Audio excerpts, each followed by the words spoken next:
Here is why you should play Kirby Fighters 2. That's right, they accidentally leaked, then Shadow dropped the next day $20 eShop Kirby fighting game. But now you're probably asking, this game came out over a year ago, why are you making a video about it now? Well, with Kirby and the Forgotten Land having just come out, I'm sure there are tons of new Kirby fans, some of which might even be fighting games or Smash enthusiasts. And with the recent KF2 Major, Journey to the Forgotten Land, possibly having inspired some new players, or maybe just the upcoming summer making you itch to pick up a new game, there's plenty of reasons to get into Kirby Fighters 2. Whether you come from Smash, the FGC, or you're just a Kirby fan, you're probably wondering whether this game counts as a traditional fighter or a platform fighter. My answer is, I don't f***ing know. What I do know is, this game is made with the 2010's 2D Kirby engine and is essentially Smash Brothers, but with a health bar instead of percent and blast zones. And of course, Kirby characters. Saying this game is Smash Brothers is not an exaggeration. Trust me, we're going to get into how many similarities this game has with Smash. But for now, we're going to address the questions you may have and why you should play this game competitively. So the first thing we're going to address, as like I mentioned earlier, this is the Kirby engine here. This is baby's first fighting game. This isn't even a real fighting game. This is a one-button mash fest! No. Yes, it being the Kirby engine means that B is your only attack button. But this game, well, being the Kirby fighting game, is the prime example of a fighting game that falls into Kirbyisms. Kirbyisms, you say? Is that even a real word? Well, at the very least it's a phrase. A phrase coined by none other than the father of Kirby himself, Mr. Masahiro Sakurai. It's his philosophy when designing Kirby games: easy to get into, hard to master. For example, I'll use a competitive game you probably are familiar with, and mentioned earlier, Smash Brothers. A series that is easy to get into, but hard to master, which is why it has top players who last for years on the top, and has players constantly trying to become masters of their Smash Brothers craft, and has had its competitive scene since 2001 with Melee. Easy to get into, simple entry-level controls, mainstream appeal with all the iconic characters, but hard to master and engaging to want to master, which is what has kept so many players hooked for 2 decades. Now back to Kirby Fighters 2. Yes, B is almost the only button you use to attack, but there is so much more depth to the game. For example, despite being a one-button fighter, it has a surprising amount of input depth. The community actually uses the numpad notation that traditional fighters use to call their attacks by. A lot of characters have a 28B, along with a lot of those characters having an up B or a down B, meaning they still have a good amount of moves in their moveset, despite B being used as the only button to attack. Fighter Kirby has a quarter circle Hadouken, and 2 different dash attacks depending if you hold or tap B during your dash attack. There's also a surprising amount of attacks that can be cancelled into other attacks. The light press fighter dash attack just mentioned can be cancelled as well. The air puffs that every Kirby have can be used both as horizontal projectiles for neutral, as well as a combo tool. And there's a bunch of characters that have unique mechanics. Beetle Kirby has a float instead of air puffs, but it's kinda slow. Magolor and Gooey have way better floats. Bandana Waddle Dee has a fast rising lagless multi-jump instead of air puffs. Meta Knight has a rising jump similar to Bandana D, but also has a wing hitbox on his jump. These unique mechanics don't apply to only just jumps. Water Kirby's dash is faster than the rest of the cast, and has a hitbox that leads to crazy combos. And shield pressure. Bell has a counter hitbox when they shield instead of a normal shield. They can't roll, air dodge, or spot dodge in exchange for the shield counter. Bell's shield also has 15 frames of invincibility on startup, so you have to scare them in shield to actually grab Bell. Bell's shield counter hitbox is also bigger and has more damage if you get a power shield. Ninja and Staff Kirby have unique counters inputted by pressing L or R plus down. Ninja's counter is also able to be used in the air and is jump cancelled. Archer is the only character with a crawl. And DDD's slow. This is also the same exact game it was when it was released day 1. That's right, Kirby Fighters 2 has never been patched. But that's not necessarily a bad thing. Generally games, at least Smash from my experience, when they get patched, it often removes quirky little things that give the game depth and charm. Those quirky little things are what make Smash Bros. Melee what it is, and why Melee has lived for 20 years. So fortunately, as of now, Kirby Fighters 2 has all those quirky little things that give it depth and charm, and hopefully we'll keep them till the day the Switch eShop is finally shut down. I think I shared a lot about the game just now. I'm a firm believer that a game doesn't need balance patches or DLC to be a good or long-lasting game. I just believe the game needs to be sick as hell, and for people to know that the game is sick as hell, you know, so people actually play it. I hope this video is doing a good job of showing you that Kirby Fighters 2 is sick as hell. I imagine you're hooked to an extent because you've been watching up to this point. Let's keep going.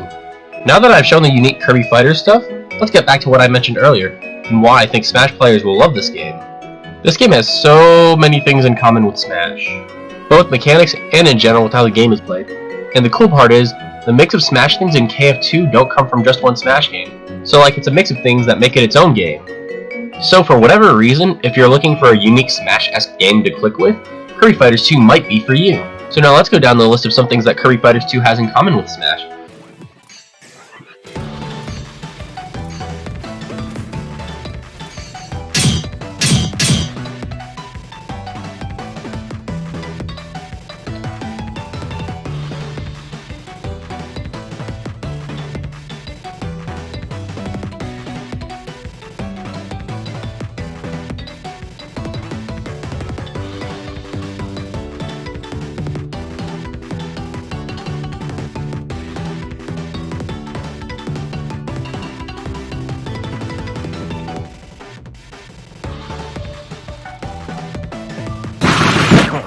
That was pretty cool, huh? Just a note, to fastball like in the last clip, you'll likely need a button map your controller. Kirby Fighters 2 doesn't have a built-in custom control setting, so you have to do it in the Switch menu. Most people do it by mapping a trigger button they don't use D-pad down, as the D-pad counts as directional movement in Kirby Fighters 2. This button mapping is natively doable on Joy-Cons and Pro controllers. However, for GameCube controller players, unfortunately, while you can't map them, there is a workaround. Do not buy the GameCube style Pro controllers. For whatever reason, you can't map them. I made the misfortune of spending $30 on one, just as a waste of money. However, there is an adapter called the 8-bit Do GameCube adapter. This adapter tricks your Switch into thinking your GameCube controller is a Pro controller, and then you can map it. Note, be sure to install the driver updates on the link provided with your 8-bit Do adapter, otherwise it won't work properly. So now you've seen a good chunk of what Kirby Fighters 2 has on its own, as well as what it has in common with Smash. So now you might be wondering, what's this game's accessibility? How do I get into it competitively? I'm glad you asked. First things first, you have to buy the game on the eShop. The good news is that it's only a $20 eShop game instead of a $60 game, so it really shouldn't hurt your wallet. And if you really want to get a feel for the game, there's a demo for free that even lets you play online with people who have the full game. Although be warned, the demo has only 4 characters and they're all low tier, so the demo should just be used to get a feel for the engine and not actually used to take the game seriously. Once you have the full game, you're going to need to unlock all the tournament legal stages and characters. My suggestion for the fastest way to do this when you have no characters unlocked is to use staff and spam spinning staff away. Once you unlock hammer, spam aerial dash attack away. It'll be brain numbing for an hour or two, but you should be able to rinse and repeat that until you beat chapter 4 and unlock Meta Knight. Then if you really want King Dedede, then you can beat chapter 5, but be warned, it's a pain. Unlike the previous chapters, it has a limited amount of continues. Although after every floor, you really can just save the game and reset before you die, and then you'll be able to restart again at your previous save point, without using any continues. So now you unlocked everything you need to play in tournaments. How do you actually play in tournaments or practice this game? The bad news is that free play is absolute garbage. It's 2-minute doubles, items on, random stage, no matter what. Nothing you can do about it. You can't get real games on free play. Period. So instead, there's 2 methods of actually getting real 1 vs 1 Kirby Fighters 2 matches. The first method is online, through the Kirby Fighters 2 community Discord. They have weekly tournaments every week, as well as free play channels for people who just want to play friendlies. Link to this Discord will be in the description and pinned comment. Heck, there's even a Japan Discord if you want to play KF2 with Japanese players. Yes, Kirby Fighters 2 has way better online than Smash Ultimate. So if you're wired, there's a decent chance you'll have playable connection with Japanese players. Link to the Japanese KF2 Discord in the description and pinned comment. The other method is offline.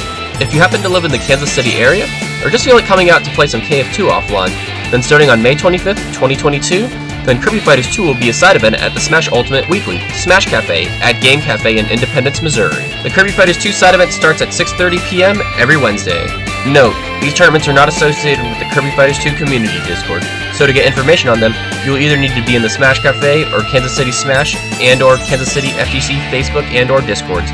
Links to all of these will be in the description and pinned comment. All of the Kirby Fighters 2 side events at Smash Cafe will be free entry. The first week, May 25th, will have a $200 pot bonus. Then every week after that will be a $50 pot bonus if there are 8 or less entrants, or a $100 pot bonus if there are 9 or more entrants. I feel like you know most of what you need to know now. You know the uniqueness of Kirby Fighters 2, you know its similarities to Smash, and you know where to play the game. The last thing I have left to say is actually a question for you, the viewer.